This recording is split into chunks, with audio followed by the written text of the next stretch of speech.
What's up, everybody? I'm Ryan Cobb, and you're listening to Living Legends.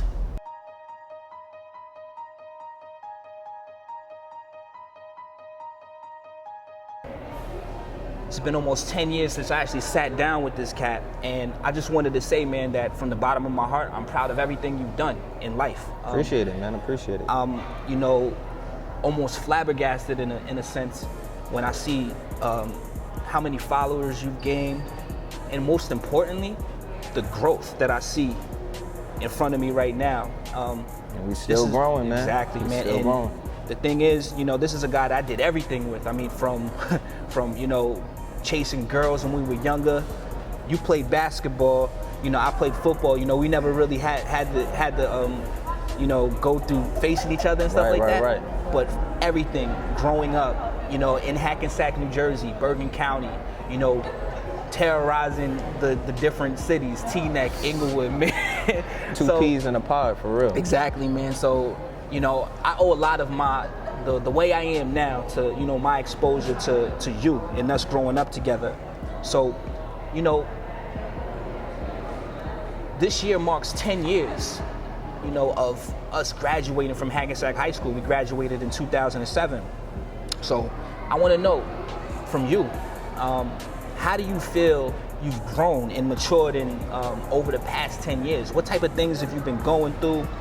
What type of things have you overcome? Well, in the past 10 years, I would say I've grown a lot. Priorities are way different now. You know, back then, it really didn't have any cares in the world. We just had to go to school, be fresh, and play basketball, be into sports, and then it was the females back then. But now, you know, time has passed. College was cool. Nah, I get it, man. Like, it's crazy to think that, you know, these little kids that we both had the braids growing up, you know.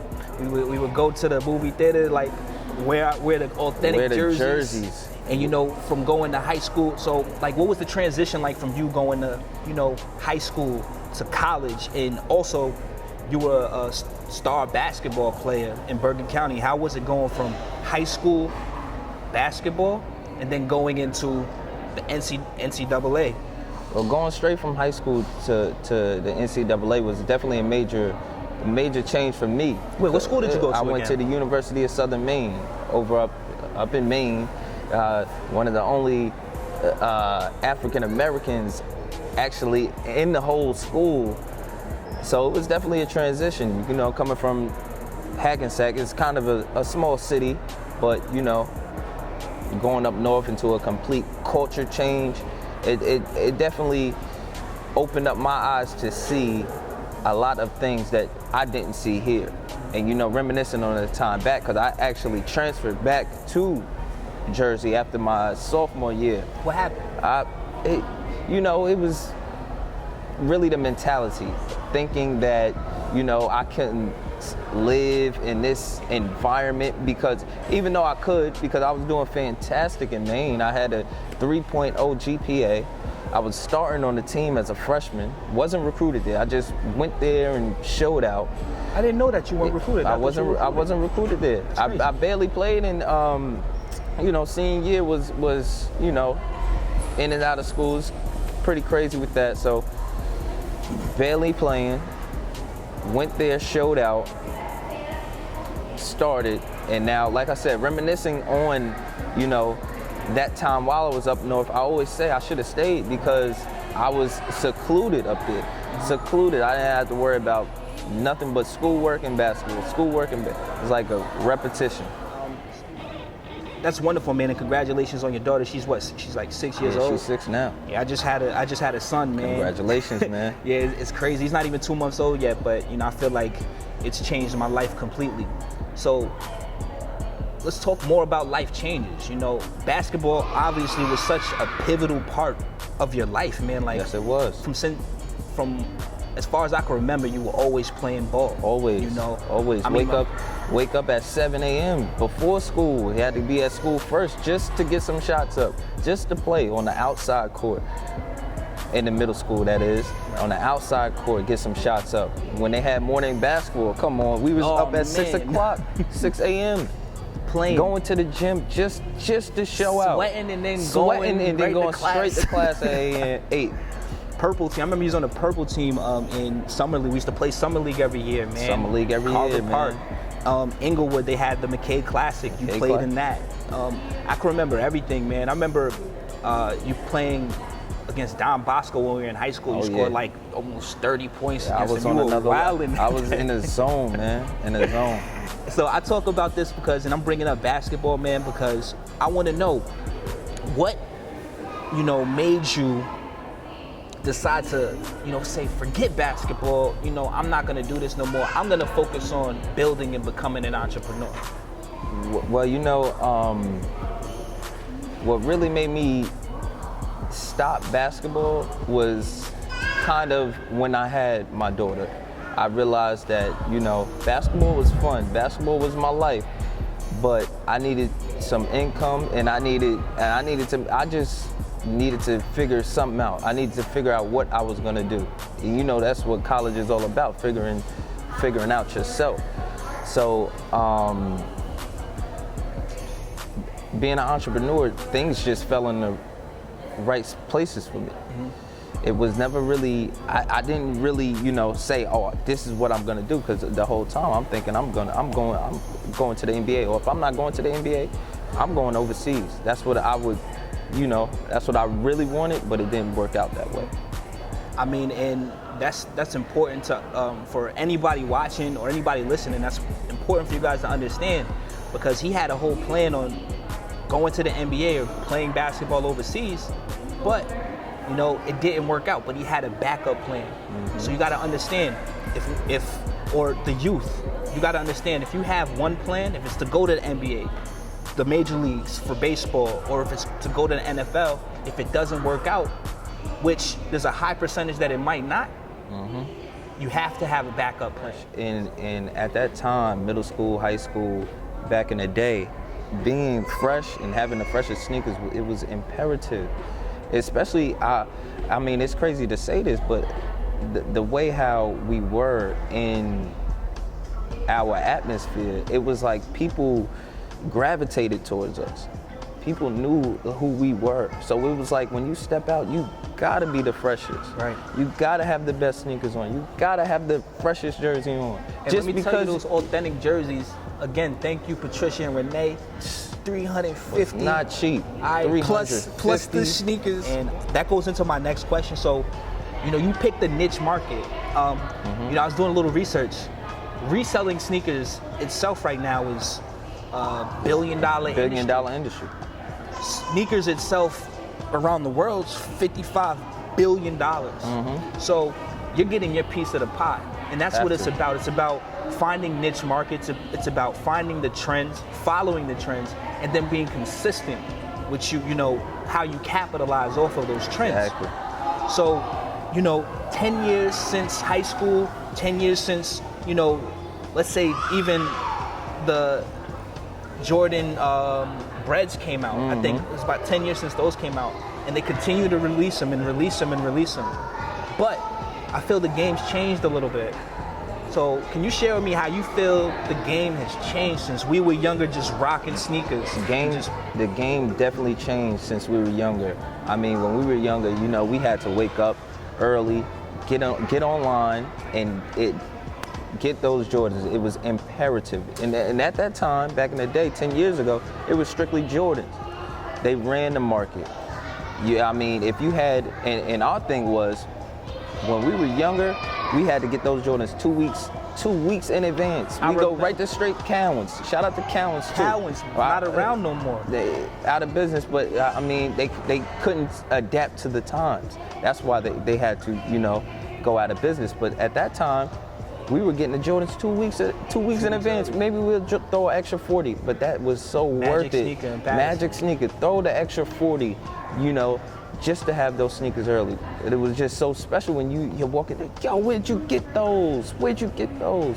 I mean, nowadays, it's like, you can walk in any store and get Jordans. The hottest Jordans, for example, that just dropped this weekend, the Carolina Blue Lows, you had them. Yeah. We had them. No. You had the Carolina Blues. I got the red ones. Okay. I remember I got the red one. They came out at the same time. I do remember that. And but sold out instantly back in the day. Now they're sitting on the shelves. So does that take away, I'll ask you this, does that take away value from the sneakers? So like, can you, because they keep releasing them, does that mean that there's less value, or that you have to sell them for less or anything like that? Yeah, I mean, it definitely kills the value of the shoe, but it's more of a time thing. If you can, the longer period you have that shoe, because eventually they're gonna sell out, and people eventually are gonna go looking for those Jordans. I mean, nowadays it's like all the Jordans are sitting, but all the Adidas are flying off the shelves. Right. Shout out to Adidas too. And that's another thing. Back in the day, we weren't rocking Adidas at all. Adidas would not the wave. Like we not weren't the wave at all. We were not going to the store. And now if you take a shot at his feet, he's rocking Adidas. And they're hot now. NMDs. And you know, you have Kanye West who's bigged up Adidas to a phenomenal level, almost to the point where they rival, or even some people might think that they're better than Jordan. But since we're talking about sneakers and, you know, niche markets, now I want to get into this. I want you to tell the people what's Soul Plane. Who's Soul Plane if Soul Plane is a person? Why'd you pick the name Soul Plane? So everybody hears it from, you know, Kevin Hart, which was a dope concept for you. Right, exactly. I chose the name Soul Plane, not only because, honestly, it's an honest answer, not only because a lot of the names that I really wanted was either taken or they just weren't available at the time. I chose Soul Plane because of Kevin Hart. Kevin Hart, at that time, he was on his super grind, and that grind inspired me to, you know, if you work hard, you're gonna be where you want to be. You just got to put in that work. And at that, like I said, at that time, he was grinding. People didn't even like the movie Soul Plane. It got trash reviews. But you know, I'm like, okay, you know what? I liked it. I thought it was a little bit. I thought it was funny. But let me change the concept. Let me put soul. Soul, you know, soul is the shoe. Like plane, you fly. Soul Plane. So what would you say separates you? Because there's a lot of competition out there. I remember talking to you one time, and you were talking about like SneakerCon and these places where there's kids, literally, not even of legal age, making millions, hundreds of thousands of dollars. Reselling sneakers, have websites, have Instagram followers that rival some celebrities. Right. All off sneakers. So what separates you from other Instagram sneaker resellers, or even resellers, period? What separates you? Well, besides my company's extravagant customer service, our prices are the best you'll find anywhere. And that's the key in this sneaker industry. I mean, nobody wants to pay. If you can get a shoe for $200, I'm not gonna go down the street and pay $250 for it. I'm gonna go to that $200 where I can go consistently and know I'm gonna get a great product. And you're not gouging at that point. So you're looking at other people's prices like, he's charging maybe $200 over. You know, I can live with. I can live with going down. Because you know what? Going down, I'm gonna gain more customers rather than just that one or two people gonna purchase at that high price. So what type of advice, what type of positive words can you give to the younger generation that's going through exactly what you're going through, and it'll eventually be where you're at or even further? What I would tell the youth, I would definitely tell the youth to no matter what it is you decide to do or what it is that you're involved with, just continue to work hard. That's the grind and work hard. No matter what people tell you, no matter what advice you get, if you believe in yourself and you believe in what you're doing is going to get you to that greater place, continue to do it. Continue to work hard. Never let up. No matter what, never let up. Because somebody's going to see your hard work. And once your hard work is viewed by that right person, you're good to go. So you heard him. Hard work, dedication, making sure you never ever stop, persistence. All of these things matter when you're trying to be a living legend. Phil, I really thank you for coming out, man, for real, man.